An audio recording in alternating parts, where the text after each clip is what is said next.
CAB। जब भी डेमो देना है तो बोलना है check CAB, check circulation, airway और ब्रीथिंग। 3 चीज़ों का स्टेटस हम चेक करेंगे। तो सबसे पहले हम क्या चेक करेंगे?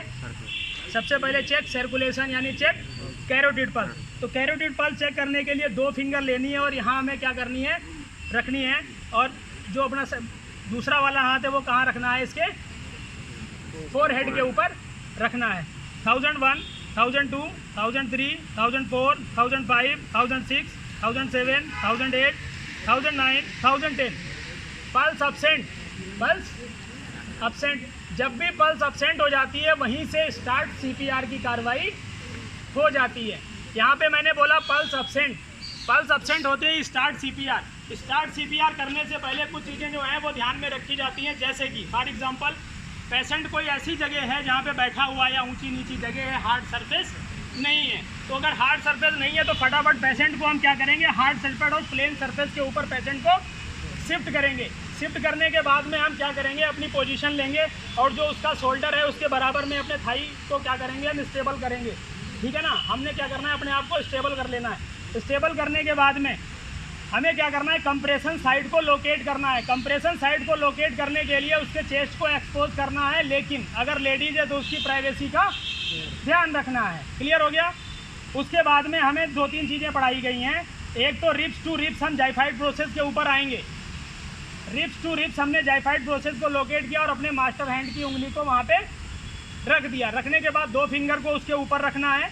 2 फिंगर उसके ऊपर हमने स्पेस ले लिया और अपने मास्टर हैंड को फ्री करके ये वाला भाग ठीक स्टर्नम के ऊपर, ये वाला भाग कहाँ रखना है, एकदम स्टर्नम के ऊपर मिडिल में इसको रखना है। ये हमने जाइफाइड प्रोसेस को लोकेट किया, 2 फिंगर रखी और अपने मास्टर हैंड को कहाँ लोकेट किया, स्टर्नम के ऊपर रख दिया। रखने के बाद दूसरे वाले हाथ से हम क्या करेंगे, इसको लॉक करेंगे। लॉक करने के बाद में दोनों एल्बो को हम क्या करेंगे, लॉक कर देंगे सामने की तरफ। ये हमने लॉक कर दिया। लॉक करने के बाद अपनी जो पूरा बॉडी वेट है वो पेशेंट के ऊपर डाल देना और 90 डिग्री का एंगल बना लेना और सामने की तरफ देखना है।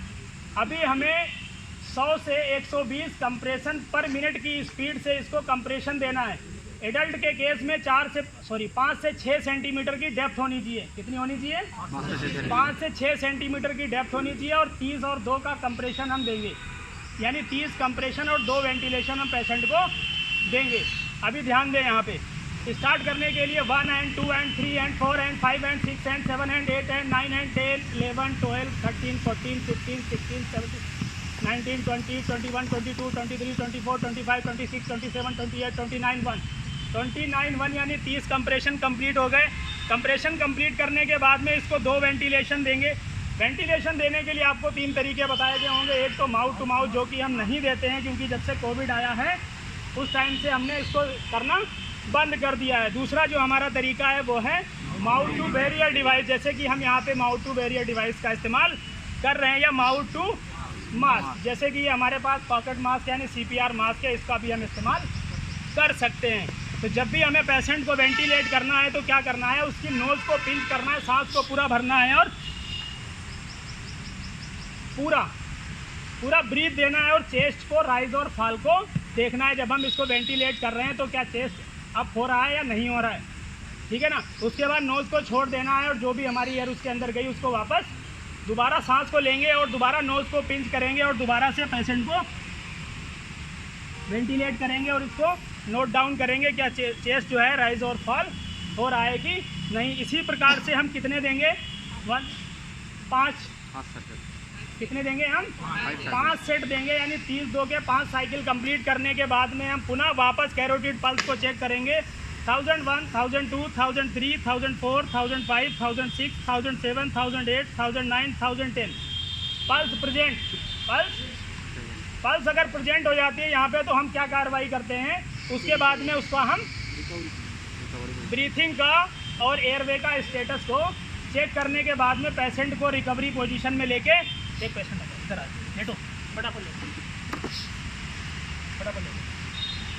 सपोज दैट हमने इसको CPR दिया, CPR देने के बाद में पेशेंट क्या हो गया, सांस लेने लग गया और अब इसको हम क्या करेंगे, राइट या लेफ्ट लेटरल रिकम्बेंट पोजीशन, जिसको रिकवरी पोजीशन भी बोलते हैं, इस पोजीशन में पेशेंट को लिटा दिया जाता है, ठीक है ना। ये उस केस में करते हैं जब भी पेशेंट ट्रॉमा का ना हो या उसको कोई इंजरी ऐसी वैसी ना हुई हो और पेशेंट पूरी ब्रीथ ले रहा हो, तब हम पेशेंट को रिकवरी पोजीशन में कर देते हैं और वाइटल साइन को मॉनिटर करते रहते हैं जब तक हमारे पास ईएमएस ना पहुंच जाए। दूसरा सपोज दैट ये तो हो गया हमारा फर्स्ट स्टेज सीपीआर का। सेकेंड में ये हो गया, हमने कैरोटिड पल्स को तो चेक किया, पल्स तो प्रेजेंट है बट ब्रीथिंग क्या है, absent है, ब्रीथिंग नहीं ले रहा है। अगर ब्रीथिंग नहीं ले रहा है तो हम ओनली इसको ब्रीथ देंगे, कंप्रेशन नहीं देंगे। ब्रीथ देने के लिए क्या करना है, वही सेम 1 मिनट में 12 से 20 के बीच में, यानी 4 से 5 सेकेंड पे एक बार इसको हम ब्रीथ देंगे, ठीक है ना। और एक साइकिल कंप्लीट करेंगे यानी 1 मिनट का, 1 मिनट में 12 से 15 बार या 20 बार के आसपास में हम इसको ब्रीथ देंगे, ओनली ब्रीथ, ठीक है ना। और 1 मिनट के बाद वापस कैरोटिड पल्स को हम चेक करेंगे, क्योंकि अगर 1 मिनट तक पेशेंट ब्रीथ नहीं ले पा रहा है इसका मतलब उसका हार्ट का जो फंक्शनिंग है वो भी बंद हो जाएगी। इसीलिए हम दोबारा उसको सीपीआर देने की आवश्यकता पड़ सकती है। इसीलिए बीच बीच में उसकी पल्स को भी क्या है, मॉनिटर करते रहना। अगर पल्स अब्सेंट होती है तो वापस सीपीआर की कार्रवाई की जाएगी। क्लियर हो गया सर? ब्रीथिंग जब देना है जब उसकी पल्स आ गई हो, तो अगर पल्स नहीं आई है तो कंटिन्यू सीपीआर को जारी रखना है जब तक कि एम्बुलेंस ना आया हो। 12 से 20 का रेशियो, लेकिन नॉर्मली 16 था। जब पेशेंट को सांस कैसे देते, जैसे अभी मैं दे रहा था, सांस लिया 2 सेकेंड तक, 1 सेकेंड भरा और 1 सेकेंड रेस्ट भी लेना होता है। लगभग 4 से 5 सेकेंड में एक बार उसको वेंटिलेट करना है पेशेंट को। क्लियर हो गया? और ब्रीथिंग आ जाती है तो वापस